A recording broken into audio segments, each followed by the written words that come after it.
آپ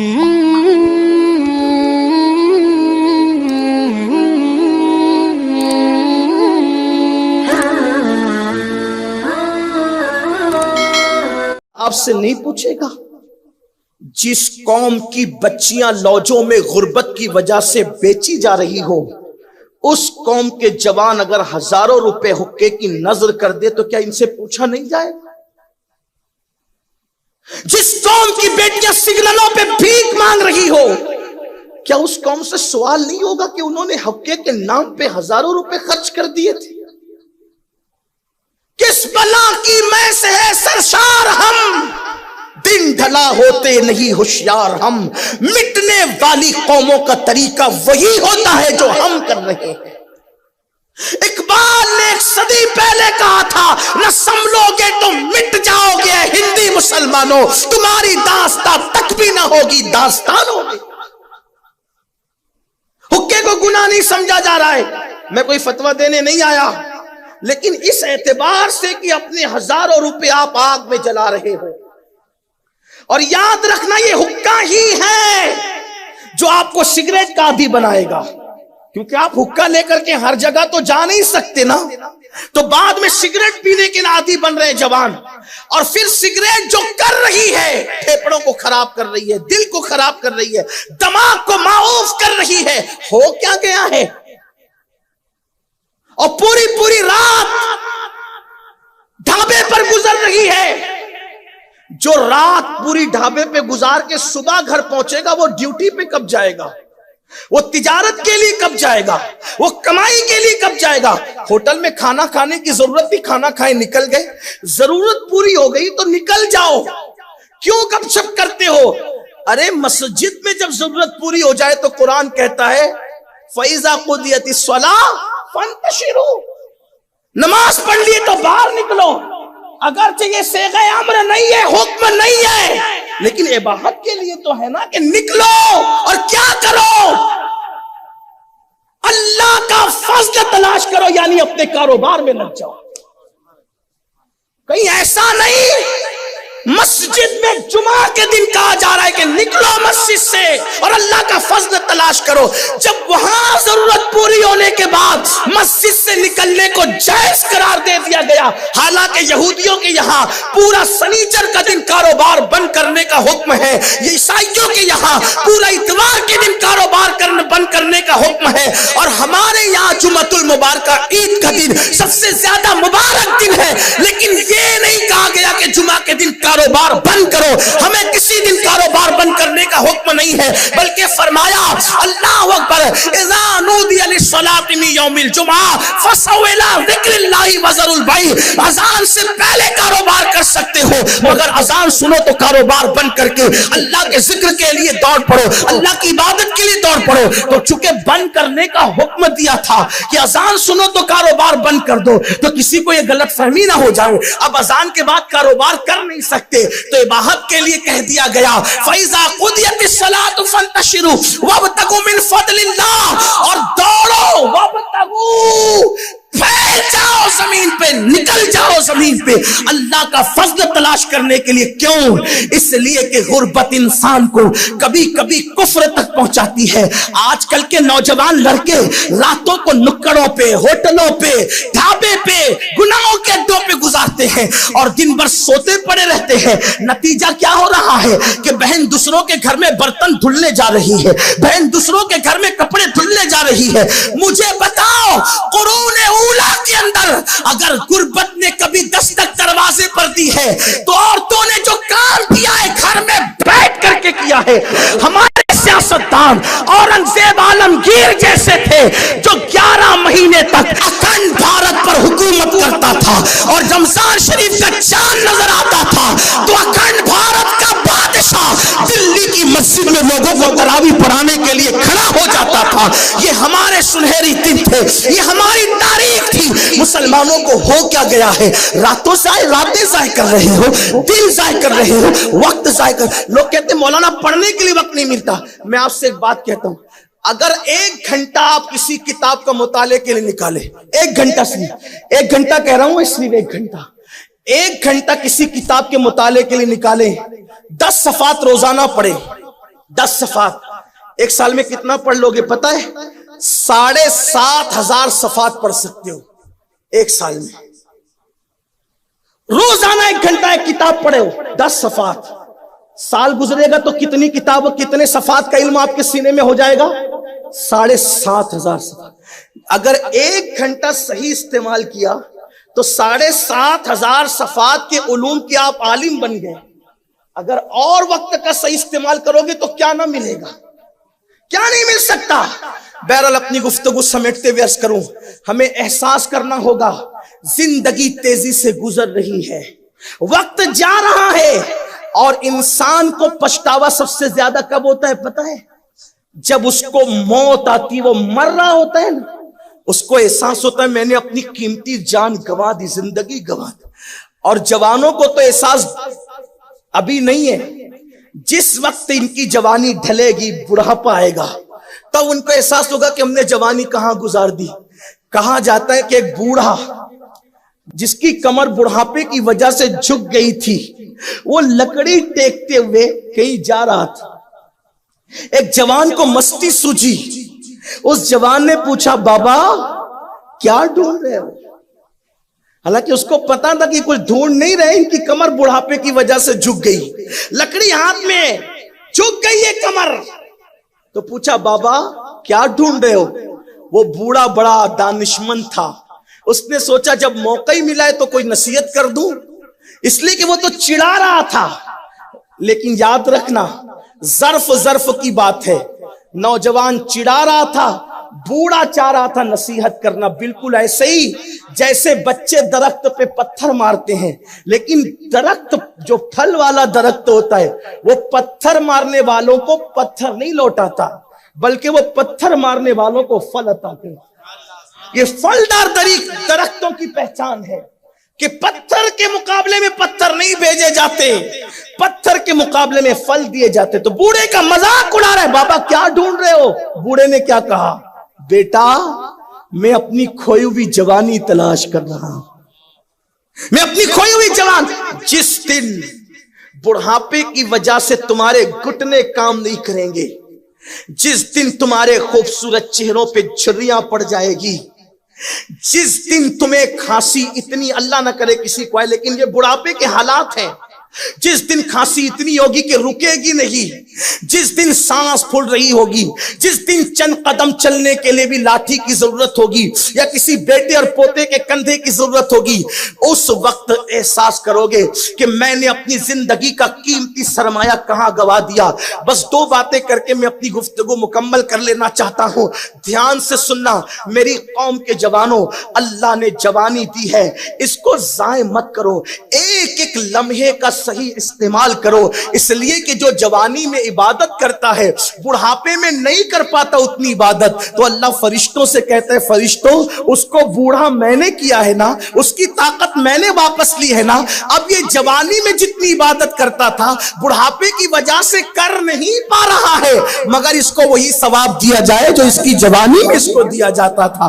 اس لیے صحیح استعمال کرو اپنی جوانی کا. کسی نے کہا تھا اگر جوانی میں عبادت نہیں کرو گے، جوانی میں سجدہ نہیں کرو گے تو بڑھاپے میں قدرت تمہیں کرنے نہیں دے گی.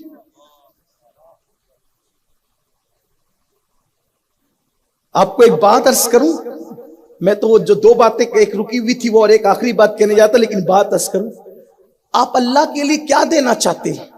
اللہ بڑا غیرت والا ہے، گری پڑی چیزیں وہ نہیں قبول کرتا، عیبدار چیزیں وہ قبول نہیں کرتا. ایک آسان مثال، جب آپ قربانی کے لیے جانور لاتے ہیں تو اسلام کیا کہتا ہے؟ جوان ہو، بوڑھا نہیں چلے گا. بیل قربانی کے لیے آیا، قربانی کے لیے اللہ کے لیے آیا. بیل آیا کس کے لیے؟ بچڑا آیا کس کے لیے؟ جانور آیا کس کے لیے؟ اللہ کے لیے. اسلام کیا کہہ رہے ہیں؟ بوڑھا نہیں چلے گا. کون سا چاہیے؟ جوان چاہیے. بدصورت نہیں چلے گا، اندھا نہیں چلے گا، لنگڑا نہیں چلے گا، جس کی ہڈیوں کے گودے ختم ہو گئے وہ نہیں چلے گا. کیسا چلے گا؟ تو قرآن کہتا ہے تسر الناظرین، دیکھنے میں بھلا معلوم ہوتا وہ چلے گا. ارے نادان، جب اللہ کے لیے جانور لائے تو اللہ ایرے گہرے کو پسند فرماتا تو تو کیا سمجھتا ہے کہ جوانی کی خوبصورت راتیں تو گناہوں کے اڈے پہ گزارے گا، اور جب چہرے پہ جھریاں پڑ جائے گی تو کسی کے قابل نہیں رہے گا، تو وہ بچی کچی زندگی تو اللہ کو پیش کرے گا، کہیں وہ اپنی خفیہ تدبیر کی وجہ سے رد نہ کر دے۔ جب وہ بوڑھے بڈھے جانوروں کو قبول نہیں کرتا اپنی راہ میں، تو کیا وہ تمہارے جرائم کے دلدل میں گرے ہوئے بڑھاپے کو قبول کرے گا؟ اگر کر لے تو اس کا کرم میں نا امید کرنے نہیں آیا، جب پلٹو تب سویرا ہے، مگر یاد رکھنا ہر ایک کو پلٹنے کا موقع نہیں ملتا، اس لیے میری قوم کے جوانوں ایک ایک لمحے کو قیمتی جانو، اللہ کی عبادت کرو، پلٹو اللہ کی طرف۔ تو عرض یہ کر رہا تھا کہ اللہ کے رسول علیہ السلام اپنی امت کی رات دیکھنے نکلے کہ مدینے والوں کی رات کیسے۔ تو حضور علیہ السلام جب ایک دروازے کے قریب سے گزرے تو دیکھا کہ ایک بڑھیا ہے جو مصلی پہ کھڑی ہو کر کے ایک آیت پڑھ رہی ہے بار بار، ہل اتاک حدیث الغاشیہ، ہل اتاک حدیث الغاشیہ، کیا تجھ تک وہ خبر نہیں پہنچی دلوں کو دہلانے والی؟ کیا تجھ تک وہ خبر نہیں پہنچی دلوں کو دہلانے والی؟ جب قیامت کی اس گھڑی کا ذکر مصطفیٰ جان رحمت نے بزبان قرآن ایک بوڑھی عورت کی زبان سے سنا تو حضور پر ایک کیفیت طاری ہو گئی، اور حضور کہتے ہیں نامتانی نامتانی، ہاں ہم تک وہ خبر پہنچ گئی ہے۔ مجھے بتاؤ جب بوڑھوں کی راتوں کا یہ عالم ہے تو جوانوں کی راتوں کا عالم کیا ہوگا؟ اس لیے اپنی راتوں کی قدر کرو، اپنی راتوں کا صحیح استعمال کرو، اور یاد رکھو آج عمل کر رہے ہو، عمل کی اہمیت نہیں پتا، جس دن مر جاؤ گے عمل کی اہمیت پتا چلے گی، تب عمل کر نہیں سکتے۔ 2 رکعت نماز کو سمجھا کیا ہے؟ میں نے شروع میں کہا نا کہ نبیوں سے بغاوت کر کے نسبتیں ٹوٹ جاتی ہے، یہ وہ جرم ہے، نبی سے بغاوت کا جرم، ان کی تعلیمات سے بغاوت کا جرم نسبتیں توڑ دیتا ہے۔ جنت اتنی سستی نہیں ہے، آسان نہیں ہے، لیکن اتنی مشکل بھی نہیں ہے۔ اگر کوئی اللہ رسول کا وفادار ہو جائے تو اس کے لیے ایک سجدہ ہی جنت میں جانے کے لیے کافی، ایک سجدہ۔ اس سلسلے میں ایک بات یاد آتی، اسی پہ بات مکمل کرتا ہوں، دھیان سے سننا۔ حضرت سیدنا مالک بن دینار ایک راستے سے تشریف لے جا رہے، راستے سے جاتے ہوئے آپ نے دیکھا کہ بادشاہ کی ایک کنیز ہے اور بہت خوبصورت ہے، بہت حسین و جمیل ہے، اور وہ غسل کرنے کے لیے گئی تھی کسی نہر پر، اور اس کو گھیر رکھا ہے کنیزوں نے، اتنی قیمتی تھی وہ کنیز کہ اس کی خدمت پر کنیزیں معمور تھی، شاہی کنیز تھی۔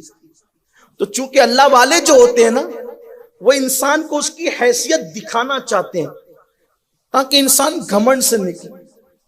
میں بھی لوگوں کو کہتا ہوں، کسی کو دولت کا گھمنڈ، کسی کو جوانی کا گھمنڈ، کسی کو اقتدار کا گھمنڈ، تکبر۔ انسان تو کس پہ گھمنڈ کرتا ہے؟ دولت پہ؟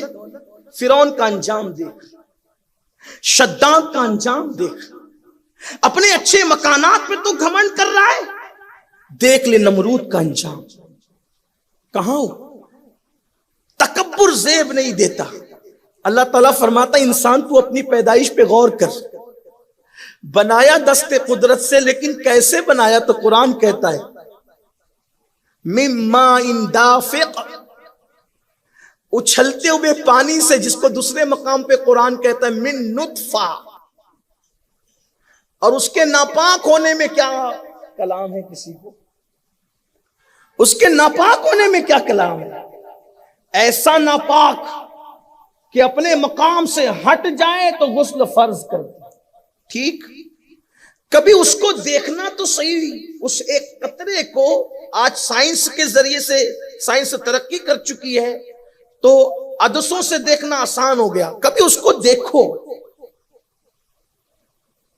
اس کے اندر کروڑوں کیڑے ہیں اور اتنے بدصورت ہے کہ دیکھنے پہ ڈر لگتا ہے۔ انہی کئی کیڑوں میں سے ایک کیڑا اپنے مقام پر پہنچتا ہے اور اسی سے انسان بنتا ہے۔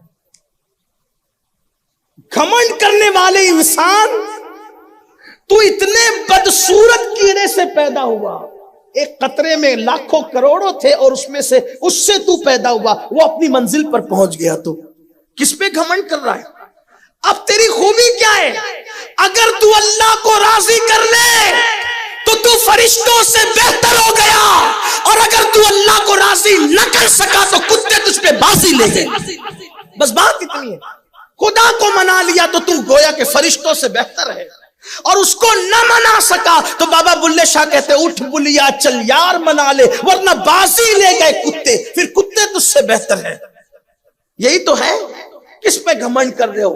جس کو منانے کے لیے آئے تھے اس کو نہیں مناتے، جس کو راضی کرنے کے لیے آئے تھے اس کو نہیں راضی کرتے، جس کی خوشی کے لیے زندگی گزارنے آئے تھے اس کو خوش کرنے کی کوشش نہیں کرتے، سب کے پیچھے لگے اور رب کی خوشی کی کوشش نہیں کرتے۔ اور سن لو، سب کو منانا مشکل ہے، رب کو منانا بہت آسان ہے۔ سب سے تعلق پیدا کرنا مشکل ہے، رب سے تعلق پیدا کرنا آسان ہے۔ کتنا آسان ہے؟ حضرت سیدنا مخدوم اشرف جہانگیر سمنانی فرماتے ہیں، رات کی آخری پہر میں جگ کر رونے سے جو ملتا ہے وہ کسی نفلی عبادت سے نہیں ملتا۔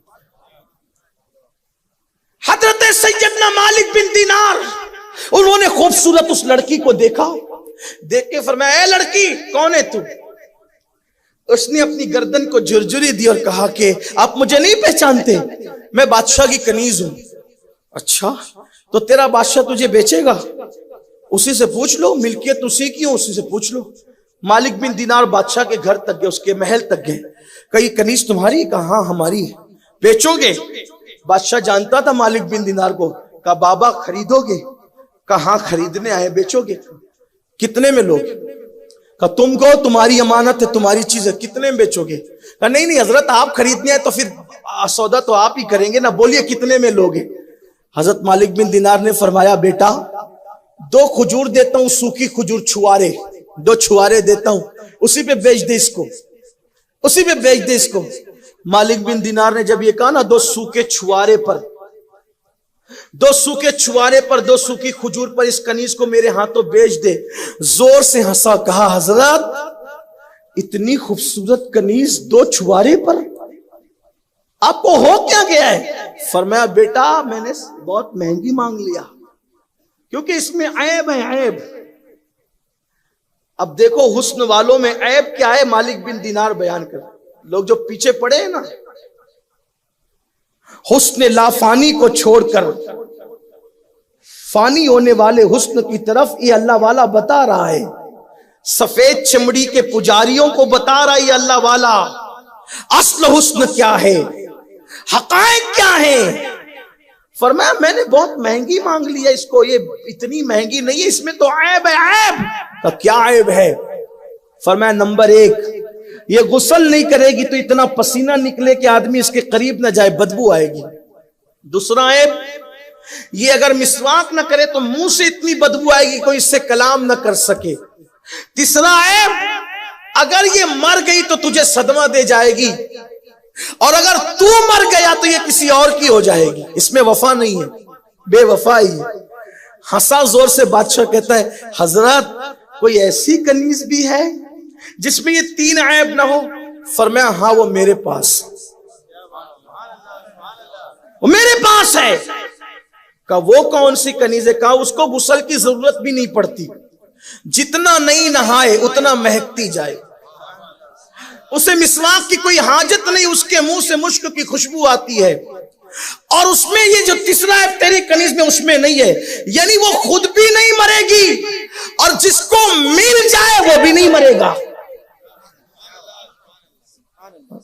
ایسی کون سی کنیز ہے جو نہ مرے اور جو مل جائے تو وہ بھی نہ مرے؟ فرمایا اسی کو جنت کی حور کہتے ہیں،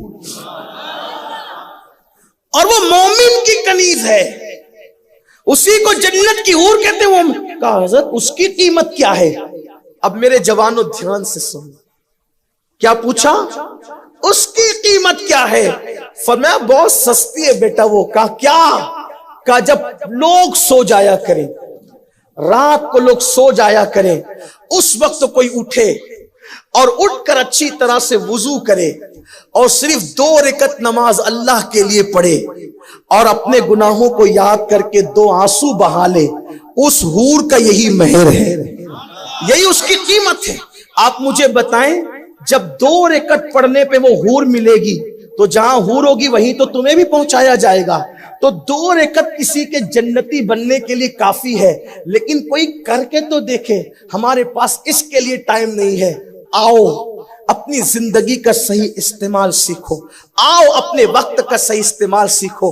سنی دعوت اسلامی اسی فکر کو جو ہمارے دلوں کے نیا خانوں میں کہیں دب گئی اور اس کو بھول گئے، اسی وہ درس اسلاف کا بھولا ہوا سبق سنی دعوت اسلامی یاد دلانا چاہتی ہے کہ اپنی راتوں کو آوارگی کی راہ پہ خرچ کرنے کی بجائے اپنی راتوں کو خدا خانے پر خرچ کرنے کی کوشش کرو، تاکہ ہماری قبر جنت کے باغوں میں سے باغ بن جائے۔ نادان جو عبادت انسان کی آخرت کو خوشگوار بنا دیتی ہے، وہ عبادت انسان کی دنیا کو بہتر کیوں نہیں بنا سکتی؟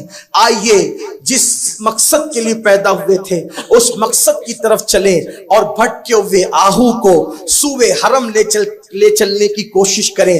اللہ ہم سب کو توفیق دے کہ ہم اپنے وقت کا صحیح استعمال کریں، اپنی زندگی کا صحیح استعمال کریں اور اپنی زندگی کو آخرت کے لیے گزاریں۔ گفتگو کے درمیان کوئی غلطی ہو تو اللہ معاف فرمائے۔ استغفر اللہ ربی من کل ذنب واتوب الیہ وما علینا الا البلاغ۔ السلام علیکم۔